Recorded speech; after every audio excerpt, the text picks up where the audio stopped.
Next క్లాస్లో చూడండి. ఇక్కడ మనకి ఇన్క్లూజివ్ ఆఫ్ ట్యాక్స్ అంటే ఏంటి, దీంట్లో మనము ఇన్క్లూజివ్ ఆఫ్ ట్యాక్స్ చెప్పుకునే ముందు ఎక్స్క్లూజివ్ ఆఫ్ ట్యాక్స్ అంటే ఏంటి, ఇన్క్లూజివ్ ఆఫ్ ట్యాక్స్ అంటే ఏంటో కూడా మనం తెలుసుకోవాలి. ఎక్స్క్లూజివ్ ఆఫ్ ట్యాక్స్ అంటే ఏంటి, ఇప్పుడు మీరు ఒక కస్టమర్కి 500తో సేల్ చేశారు. ఒక ఐటెం 5%, 12, 18 ఏదో ఒకటి ఉంటుంది.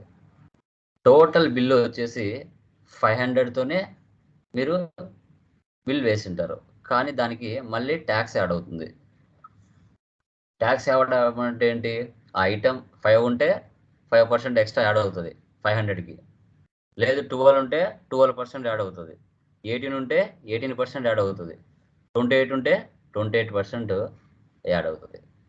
అంటే నువ్వు అమౌంట్ ఏమో 500 మీరు బిల్ వేశారు, దానికి అడిషనల్గా ట్యాక్స్ పడుతుంది. అప్పుడు 515 600 అవుతుంది. అంటే ఏంటి, మనం కస్టమర్స్ నుంచి ట్యాక్స్ కలెక్ట్ చేస్తున్నాం, మనం కస్టమర్స్ నుంచి ట్యాక్స్ అనేది కలెక్ట్ చేస్తున్నాము. ఇది ఎక్స్క్లూజివ్ ఆఫ్ ట్యాక్స్ అని చెప్తాం. అలా కాకుండా ఇన్క్లూజివ్ ఆఫ్ ట్యాక్స్ అంటే ఏంటి సార్ అంటే, టోటల్ బిల్లు 500 లోపలే ట్యాక్స్తో కలిపి రావాలి.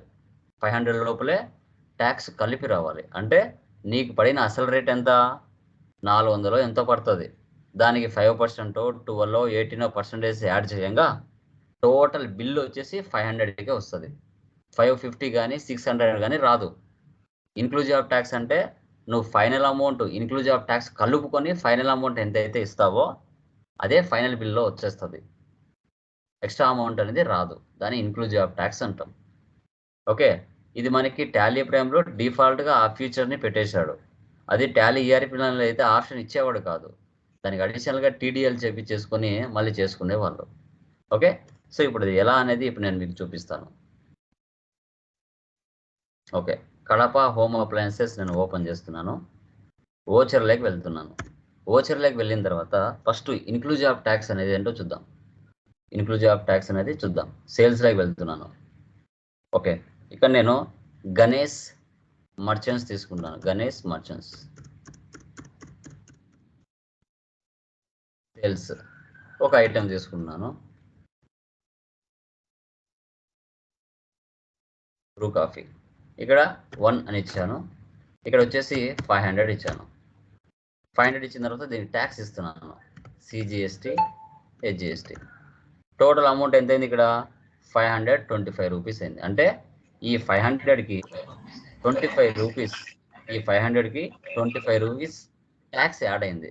ఎంత యాడ్ అయింది సార్ అంటే, ఈ ఐటెం ఎంతైతే ఉంటుందో అది 12, 18, 28 ఉంటుంది, ఆ పర్సెంటేజ్ యాడ్ అయింది. ఎలా తెలుసుకోవచ్చు సార్ ఎంత అనేది అంటే, ఇక్కడ మీరు రిలేటెడ్ రిపోర్ట్స్లోకి వెళ్ళి జిఎస్టీ ట్యాక్స్ అనాలిసిస్ Alt+A దీన్ని ఎంటర్ చేస్తే, Alt+F అని ఇస్తే ఇక్కడ మీకు షో చేస్తుంది. 2.5 అంటే 5% యాడ్ అయింది. ఈ 500కి 25 రూపీస్ ట్యాక్స్ యాడ్ అయింది. టోటల్గా మీకు 525 అయింది. ఇది ఎక్స్క్లూజివ్ ఆఫ్ ట్యాక్స్ అంటుంది. నువ్వు ఒక రేట్ అనుకుంటే ఆ రేటు మీద ఎక్స్ట్రా మళ్ళీ యాడ్ అవుతుంది, సో అదనమాట. దీన్ని ఎక్స్క్లూజివ్ ఆఫ్ ట్యాక్స్ అని చెప్పుకుంటాం, ఎక్స్క్లూజివ్ ఆఫ్ అని చెప్పుకుంటాం.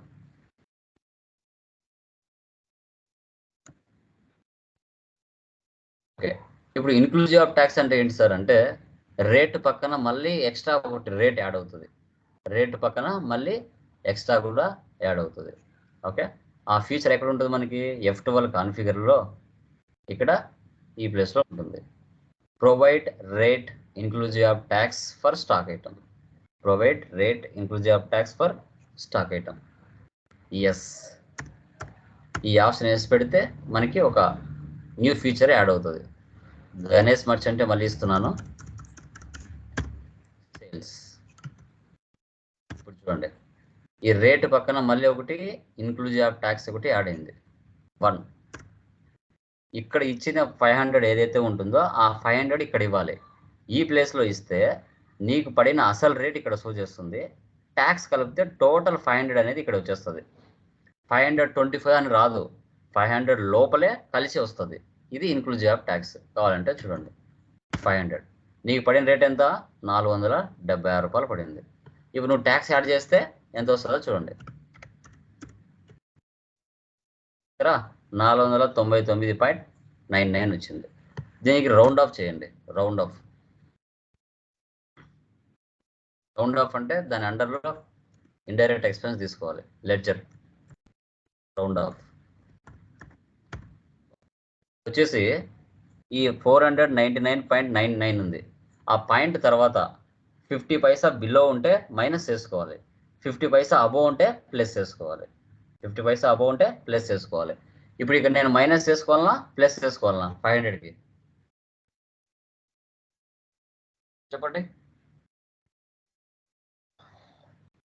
చెప్పండి గైస్, మైనస్ చేసుకోవాలన్నా ప్లస్ చేసుకోవాలన్నా?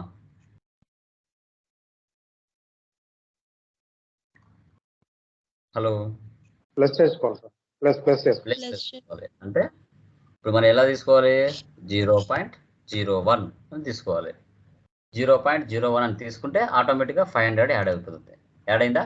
చూడండి కింద 500 అయింది. ఇన్క్లూజివ్ ఆఫ్ ట్యాక్స్ అంటే టోటల్ బిల్ వచ్చేసి 500 రావాలి. అంటే ఆ 500 లోపలే ఆ ఐటమ్ ఎంత పర్సెంటేజ్ అయితే ఉంటుందో అంత పర్సెంట్ ట్యాక్స్తో కలిపి 500 రావాలి. ఇది ఇన్క్లూజివ్ ఆఫ్ ట్యాక్స్. ఎక్స్క్లూజివ్ అంటే ఈ 500కి మళ్ళీ అడిషనల్గా ట్యాక్స్ యాడ్ అవుతుంది. అది 550, 525, 600 ఎంత అవుతుంది. సో అలా అవుతుంది అనమాట. ఇప్పుడు సేవ్ చేయండి. ఓకే, సో ఇప్పుడు మనకి ప్రింట్లో కూడా ఏం చేస్తుంది? బయటికి షో చేస్తుంది. కావాలంటే చూడండి, డే బుక్లో వెళ్ళి ఇప్పుడు గణేష్ మర్చెంట్స్ ఓపెన్ చేయండి. కంట్రోల్ P అంటే ప్రింట్. ప్రివ్యూలోకి వెళ్తే ఇన్క్లూజివ్ ఆఫ్ ట్యాక్స్ కూడా మనకు షో చేస్తుంది. ఇక్కడ బ్రూ కాఫీ క్వాంటిటీ 1 500 476 అమౌంట్. యాక్చువల్గా ఇది మనకి టాలీ ERP 9లో అయితే చూపించేది కాదు. ఈ ఫీచర్ని మళ్ళీ TDL చేయించుకొని చేసుకునే వాళ్ళం. సో ఇప్పుడు ఏం చేసామంటే మనకి డిఫాల్ట్గా టాలీ ప్రైమ్లో ఇచ్చేశారు. ఈ ఇన్వాయిస్కి సంబంధించిన టోటల్ సెట్టింగ్స్ తర్వాత క్లాస్లో చెప్తాను, అన్నీ ఒకటే రోజు లేకుండా. ఓకే, ఈ ఎన్ని ఇన్వాయిస్లు ఉన్నాయి ఇవన్నీ కూడా ఫర్దర్ క్లాస్లో మీకు షో అవుతుంది. ఓకే, ఎస్కేప్ ఇస్తున్నాను. ఎస్కేప్. ఇప్పుడు ఓచర్స్లోకి వెళ్ళి ఆ ఇన్క్లూజివ్ తీసేసి నార్మల్గా రావాలి. అప్పుడు ఏం చేయాలి? మళ్ళీ F12లోకి వెళ్ళి ఈ ఆప్షన్ నో పెట్టాలి. నో పెట్టేస్తే మళ్ళీ నార్మల్గా వచ్చేస్తుంది. ఇప్పుడు చూడండి, కావాలంటే క్యాష్ సేల్ చేస్తున్నాను.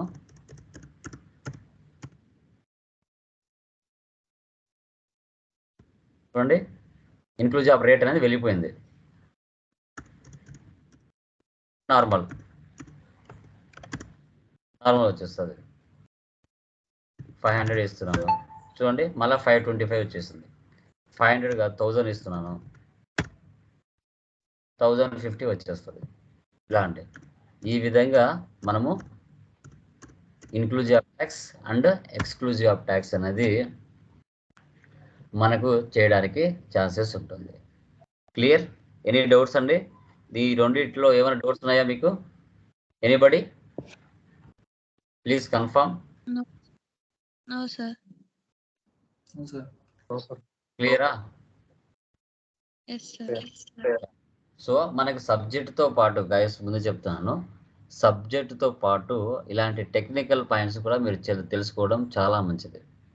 ఐ థింక్ టాలీ ప్రైమ్ ఎవరైతే ట్రైనింగ్ ఇస్తున్నారో నాకు తెలిసి ఇవన్నీ ఎవ్వరూ మీకు చెప్పరు మార్కెట్లో, నేను తప్పితే. సో ఎందుకు అంటే మన సబ్జెక్ట్తో పాటు రేపు ఇంటర్వ్యూస్లోకి వెళ్ళినా ఇలాంటివన్నీ మీరు అక్కడ ఉపయోగించారంటే టెక్నికల్గా ప్రతిదీ ఒకరి మీద డిపెండ్ అవ్వకుండా అక్కడ మీకు రెప్యుటేషన్ పెరుగుతుంది. తర్వాత శాలరీ ఇంక్రిమెంట్ కూడా పెరుగుతుంది. ఇప్పుడు మీరు ఒక సాఫ్ట్వేర్ ఏదైనా నేర్చుకుంటున్నారంటే మీకు ఎన్ని వర్క్స్ ఉన్నా దాని మీద ఫోకస్ చేసి నేర్చుకోవాలి. అప్పుడే ఒక సబ్జెక్ట్ మీద మీరు 100% అవగాహన పెట్టగలుగుతారు. ఇదైతే నేను ఒక్కడే చెప్పగలుగుతాను. మనం ఎక్కడ సక్సెస్ అవుతాము అంటే ఎప్పుడైతే నీ అన్ని అన్నెసెసరీ యాక్టివిటీస్ అన్ని పక్కన పెట్టి ఒక కోర్సులో మనం జాయిన్ అయిన తర్వాత దాని మీద ఫోకస్ చేయగలుగుతామో 100% మనం సక్సెస్ అవుతాం.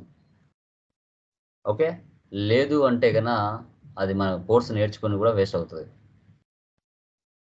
ఇదే కాదు, టాలీనే కాదు, SAPనే కాదు, పైథాన్, జావా ఏదైనా కానివ్వండి, మీరు ఒకటి నేర్చుకోవాలని అనుకున్నప్పుడు ఒక 45 days మీ పనులన్నీ కొంచెం ఎక్కువ ఉన్నా కొంచెం తగ్గించుకొని దాని మీద 100% ఫోకస్ పెట్టండి.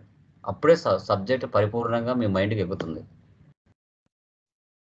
లేదు అంటే జస్ట్ నామకే వాసి చేశారంటే అటు అది ప్రీవియస్ మీరు ఏదైనా చేసేది అది కాక ఇటు ఇది నేర్చుకోలేక టైం అంతా వేస్ట్ అయిపోతుంది. కాన్సన్ట్రేషన్ అనేది చాలా ఇంపార్టెంట్ సబ్జెక్ట్ మీద. కాన్సన్ట్రేషన్ లేకపోతే 100% చెప్తాను, మీరు ఏ ఫీల్డ్లోకి వెళ్ళినా ఏ ఇంటర్వ్యూకి వెళ్ళినా సక్సెస్ అవ్వలేరు. సబ్జెక్ట్ అనేది చాలా ఇంపార్టెంట్. మీకు ఎన్ని కోర్టు వర్క్స్ ఉన్నాను సబ్జెక్ట్, ఆ సబ్జెక్టు బుక్లో కాదు, సిస్టంలో కాదు, నీ మైండ్లో ఉండాలి. ఆ సబ్జెక్ట్ నీ మైండ్లోకి ఎప్పుడైతే ఇంజెక్ట్ అవుతుందో, నువ్వు ఎప్పుడైతే ఇంటర్వ్యూ క్రాక్ చేయగలుగుతావో అప్పుడే సక్సెస్ అయినట్టు. ఇలా నువ్వు 100 క్లాసులు విను, డోంట్ కర్. ఆ విన్న క్లాసెస్ని ఇంటర్వ్యూలో అడిగినప్పుడు ఎలాంటి తడబాటు లేకుండా చెప్పగలిగినప్పుడే నువ్వు సక్సెస్ అయినట్టు. లేదు అంటే ఇలా 100 క్లాసులు విన్నా వేస్టే. ఎంత సబ్జెక్ట్ని 1కి 2 సార్లు వీడియోని రిపీట్ చేసుకుంటూ each and everything notes prepare చేసుకుంటూ మీకు అర్థమయ్యే భాషలో.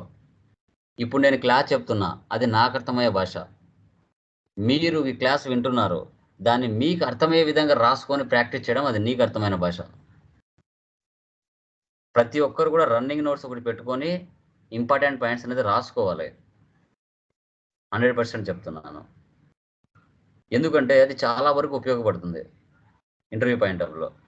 వీడియోస్ ఉంటాయి కాదనట్లేదు, ఒకసారి 2 సార్లు వీడియోస్ తిప్పుకుంటా వెనక్కి పోతా ముందుకు పోతా నేర్చుకుంటారు.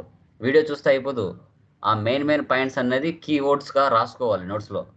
ప్రతిసారి వీడియోని వెనక్కి ముందుకు చేయలేరు, మీకు కూడా ట్రబుల్ అనిపిస్తుంది, బేజారు అనిపిస్తుంది. అలా కాకుండా ఒక వీడియో వింటున్నప్పుడే ఆ వీడియో ఏ పాయింట్ ఎక్కడికి పోతే ఆ ఫీచర్ వస్తుంది అనేది మెయిన్ పాయింట్ రాసుకోవాలి. ఒక 1/2 అవర్ వీడియో ఉంది, ఆ 1/2 అవర్ వీడియోలో మెయిన్ పాయింట్స్ ఏమైతే ఉన్నాయో అవన్నీ ఒక కీవర్డ్స్గా రాసుకోవాలి. ఆ ప్రాబ్లాన్ని బట్టి నువ్వు ప్రతిసారి వీడియో చూడలేవుగా, అదే ఒకసారి నోట్స్లో కీవర్డ్స్ రాసుకుని ఉంటావు కదా, అవి ఒకసారి చూసినప్పుడు ఆ ప్రాబ్లం చేసినప్పుడు ఆ కీవర్డ్స్ ఉన్నాయి కాబట్టి దాని ప్రకారం చేసుకుంటూ వెళ్ళిపోతావు స్పీడ్గా. అలాంటివి కూడా కొన్ని ట్రిక్స్ అనేది మీరు తెలుసుకోవాలి. అది ఒకరు చెప్పడం కాదు కానీ మీ వే ఆఫ్ లెర్నింగ్ బట్టి మీకు ఉంటుంది. ఇప్పుడు నా వే ఆఫ్ లెర్నింగ్, నా వే ఆఫ్ టీచింగ్ ఒకలా ఉంటుంది, ఇంకో person way of learning, way of teaching ఒకలా ఉంటుంది. అలా ఒక్కొక్కరిది ఒక్కొక్క స్టైల్లో మెస్మరైజింగ్ ఉంటుంది. ఓకే, మాట్లాడే విధానం కానీ చెప్పే విధానం కానీ, ఓకే, ఇవన్నీ కూడా ఒక్కొక్కరి లైఫ్లో ఒక్కొక్కరి స్టైల్ అనేది మెయింటైన్ చేస్తారు కంపల్సరీగా. బట్ అది చాలా ఇంపార్టెంట్. సబ్జెక్ట్ అండి, సబ్జెక్ట్ మించిన సక్సెస్ ఏం లేదు మార్కెట్లో. సబ్జెక్ట్, నాలెడ్జ్, చెప్పినట్టే క్యాచ్ చేయడం నాలెడ్జ్. అది ఇన్ టైంలోనే, లేట్ కూడా కాదు, ఇన్ టైంలోనే కంప్లీట్ చేసుకోవాలి. అప్పుడే మనం మార్కెట్లో సక్సెస్ అవుతాం. సో అదే అండి, అవి 2 చేసేయండి. Tomorrow Sunday, Saturday. Okay, tomorrow second material start చేద్దాం. సెకండ్ మెటీరియల్ ఓకే, అది జస్ట్ ఒక 10 daysలో అది అయిపోతుంది. ఓకే, సో అది ఓకేమ్మా. ఇంకొకటి